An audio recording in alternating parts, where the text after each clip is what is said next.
MLA Prasanna వ్యాఖ్యలపై ధ్వజమెత్తిన కొడవలూరు మహిళలు, కొవ్వొత్తులతో rally.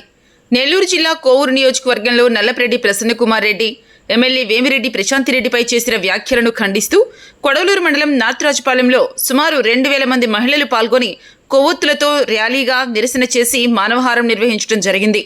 అనంతరం పలువురు మహిళలు మరియు నాయకులు మాట్లాడుతూ ప్రసన్నను ఏదో అన్నారని, ఏదో చేశారని, పూటకో ప్రెస్ మీట్ పెట్టి మా ఎమ్మెల్యే ప్రశాంతిరెడ్డిని నోటుకొచ్చినట్టు తిడుతూ ఆంధ్ర రాష్ట్రంలో తమ రాజకీయ ఉనికిని కోల్పోయారని, ఇదే వైసీపీ అధికారంలో ఉన్ననాడు రాజుపాలెంలో కొంతమంది టీడీపీ నాయకుల ఇండ్లు సహితం నేల కూల్చి పొరుగు ఊర్లలో ఉండేలా చేసినప్పుడు తప్పు అనిపించలేదా ప్రసన్న నీకు అని అన్నారు.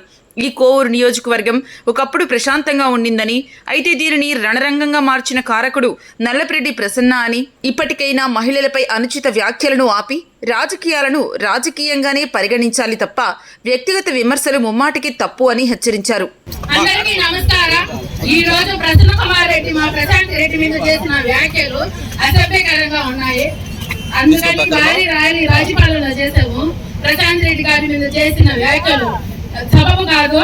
మాకు చేసిన వైసీపీలో అన్యాయం ఇంతకంటే ఎక్కువే చేశారు. దాని సాక్ష్యం మేమేను. పిల్లలతో సహా ఊరు తిరిగి వెళ్ళిపోయాము.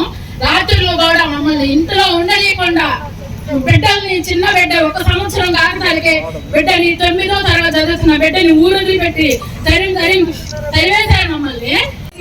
రాజపాలెంలో ఇటువంటి ర్యాలీ జరగడానికి అందరి మహిళలు ముందుకొచ్చి ఇంత కార్యక్రమం చేయడానికి ఈ రోజు ముఖ్య కారణం ఏంటంటే ప్రసన్న కుమార్ రెడ్డి ఒక మహిళని కూడా చూడకుండా, ఒక ఎమ్మెల్యే గారని కాదు, సాటి మహిళగా కూడా వాళ్ళ ఇంట్లో ఒక తల్లి, అతనికి జన్మనిచ్చింది తల్లి,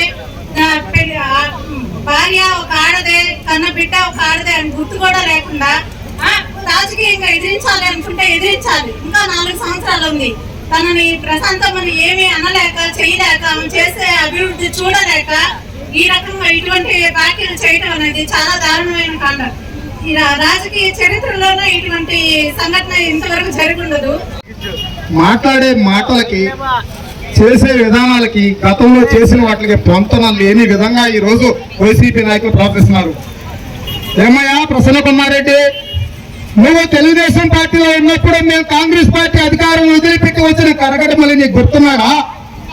ఆ రోజు నీ వెనక నడిపి నీ విజయం 2009లో గెలిపించేంత వరకు నిరాశ్రయంగా కృషి చేసి పోరాటం చేసి నేను 2009లో కాంగ్రెస్ గవర్నమెంట్ వచ్చినా నిన్ను గెలిపించిన ఘనత ఈ యొక్క కోవిడ్ నియోజకవర్గానికి, కోవిడ్ నియోజకవర్గ ప్రజల్ని. అట్లాంటి ప్రజల్ని నువ్వు సంవత్సరం దాటగానే పోయేసి ప్యాకేజీల కోసం పోయింది నిజం కదా? వేమిరెడ్డి ప్రశాంత్ రెడ్డి ఎందుకు నీకు పొడుచుకొస్తున్నాయి? నువ్వు ప్యాకేజీలు తీసుకోలేదా? కాలం మీద పోలేదా? రాజశేఖర రెడ్డి కానీ, ఆనందరామరెడ్డి, జనార్దన్ రెడ్డి కానీ పోలేదా?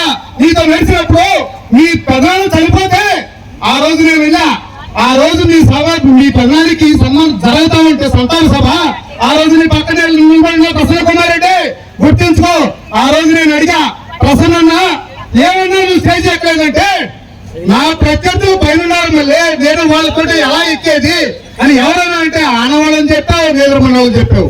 అదే నేదురుమన్న దగ్గర ఆశీర్వాదం, అదే ఆనందరామరెడ్డి కాళ్ళు పట్టుకున్నావు. ఎందుకంటే నువ్వు కాంగ్రెస్ సైడ్ పోవాలి కాబట్టి. సంతోషం చనిపోయిన తర్వాత జగన్మోహన్ రెడ్డితో పోయావు. ఎందుకంటే ఆ రోజు సోనియా గాంధీని బార్గాలన్నావు, ఈ టీవీలో చూపించావు, ప్రజలను మోసం చేశావు. ఆ రోజు సోనియా గాంధీ లేకపోతే రాజశేఖర రెడ్డి 2 సార్లు సీఎం అయ్యేవాడు కాదు. కాంగ్రెస్ లో ఉన్న రాజకీయాలను ధీటుగా సోనియమ్మ నమ్మకంతో రాజశేఖర రెడ్డి గారు చేసిన అభివృద్ధి వల్ల క్యాష్ చేసుకున్న కొంచెం నాయకుడు మీ నాయకుడు. దాన్ని మీరు గుర్తుపెట్టుకోవాలా. అదేవిధంగా ప్రతి మహిళని అక్కడి నుంచి రంగల్ని చిల్లుల్ని కూడా అనిపించారయ్యా. అమ్మా ప్రశాంతమ్మ, నేను మిమ్మల్ని కోరుకునేది ఇటువంటి అదోల మాటలను పట్టించుకోవాల్సిన అవసరంలా. కోవూరు నియోజకవర్గాన్ని అనుకుంది, తెలుగుదేశం పార్టీని అనుకుంది, ఈ కూటమి ప్రభుత్వాన్ని అనుకుంది. ఈ సిగ్గులేని సర్వలేని నాయకుల మాటలకి నువ్వు కుంగిపోవద్దమ్మా. మేమందరం నీకు అండగా ఉంటాం. నీ కోసం వేశారు, గ్రామీణ ఎన్ని గుంటలు తవ్వించారు, నీ కోసం నువ్వు తవ్వించావు. నీ అయ్యాంలో కనీసం సబ్స్టేషన్ల కాడ ఎన్ని ఉద్యోగాలని చెప్పి ఎంతమంది నరకయాత్ర పెట్టావు. అది నువ్వు చేసిన 6 ఏళ్లలో 6 దఫాలుగా ఎమ్మెల్యే అయిన ఘన చరిత్ర నీది మహానుభావ. మా ఎమ్మెల్యేది కాదు. ఒక్కటే గుర్తు, భారతంలో ఆ రోజు ద్రౌపదిని కౌరవులు చేర్లిప్పి చేసిన దానికి దుర్యోధనుడు పతనమైపోయాడు. ఇవాళ మా ఎమ్మెల్యే గారిని కంట తడి పెట్టినోడు ఎవడు బాగుపడడు. తొందరలో వాళ్ళకి భగవంతుడే ప్రాయశ్చిత్తం చేస్తాడు. మీరు అధికారంలో ఉన్నప్పుడు అమ్మా మీరు ఆదర్శ దంపతులు ప్రభాకరన్న మీరు దేవుడితో సమానం అని చెప్పని నువ్వు అక్కడి నుంచి డబ్బులు తీసుకోవాల్సిన సంగతి మీకు తెలీదా? ఈ రోజు ప్రభాకర్ రెడ్డి గారు కేవలం ఆయన వేల కోట్లు సంపాదించుకున్నారు, రాజకీయాల్లో కాదు. ఈ రోజు వ్యాపార పరంగా ఇతర దేశాల్లో అయితేవి ఈ భారతదేశంలో అయితేవి కష్టపడి ఉదయం 4 గంటలకు నిద్రలేసి అతని వ్యాపారంలో 5:30 దాకా చూసుకొని తర్వాత రాజకీయాల్లోకి వచ్చి జిల్లాలో ఏం జరుగుతుంది, జిల్లాలో ఏ నియోజకవర్గంలో మనం ఏం చేయాలా, బీపీఆర్ ట్రస్ట్ ద్వారా ఏం చేయాలని చెప్పని ట్రైసైకిల్స్, ఉచిత విద్య, ఉచిత వైద్యం, అలాగే జైపూర్ కాళ్ళు, జైపూర్ చేతులు అవిటి వారికి అందరూ కూడా ఇస్తూ ఇంకా ఏం చేస్తే బాగుంటుంది, మనం మంచి పేరు తెచ్చుకోవాలని చెప్పని వాళ్ళు ప్రజలకు పనిచేస్తుంటే చూసి ఓర్చుకోలేక ఇండోని మండలంలో ప్రత్యేకంగా వీరి చలపతిరావును పెట్టుకొని ఎన్ని అక్రమాలు అన్యాయాలు చేయలేదు. ఆయన ఎంతమంది ఇళ్ల మీద దాడి చేయలేదు. ఈరోజు కరగడమల్లి అయితే, ఈరోజు గరికపాటి రాజేంద్రన్ అయితే వీరి చలపతిరావు స్వయాన మండల ఆఫీసులో నామినేషన్ కార్డు కొట్టి ముగ్గుల నుంచి నిద్రిస్తే పోలీసులు తీసుకొని కనీసం కేసు కూడా పెట్టకుండా రాజేంద్రన్ వదలకుండా ఇబ్బంది పెట్టిన సంగతి మర్చిపోయినావా? అలాగే తువర్ ప్రవీణ్ అనే ఎస్సీ నాయకుడు మన ఊర్లోనే అందిన వాళ్ళు ఉన్నాడు, ఏదో ప్రెస్ లో మాట్లాడాడని ఇంటి మీద దాడి చేయించలేదా? అలాగే నేను వాళ్ళ కోసం పోలీస్ స్టేషన్ కాకపోతే నా మీద కేసు పెట్టించి ఈ రోజు 2 కేసులు నా మీద పెట్టించి నాకు కాళ్ళు బాగాలు నేను కోర్టుకు పోతే అరగంట 3/4 గంట వెయిట్ చేయాల్సి వస్తుంది. అక్కడ పిలిచేదలిగి మాకు ప్రతి నెల వాయిదా పడుతుంది. 2 కేసుల మీద నేను అక్రమ కేసుల మీద ఈ రోజు నేను కోర్టు చుట్టూ తిరుగుతా ఉన్నా.